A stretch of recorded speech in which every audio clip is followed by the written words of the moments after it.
तो भाई लोग अभी आ चुका है अपने पास में बूसिंग काम के लिए एक ये टेबल फैन है, छोटा वाला सबसे मिनी साइज का, और इसमें 0.34 का ये बूस्ट लगता है।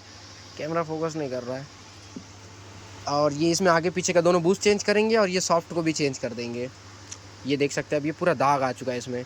तो क्या अगर इसको ऐसा रिपेयर करके अगर डालेंगे या फिर ऐसी बाईपास अगर करके डाल देंगे कैसे भी जुगाड़ उगाड़ करके, तो ये ज़्यादा से ज़्यादा 1 महीना का मेहमान रहेगा, फिर उसके बाद रिटर्न आ जाएगा। इसलिए अपन इसको पूरा चेंजेज कर देंगे।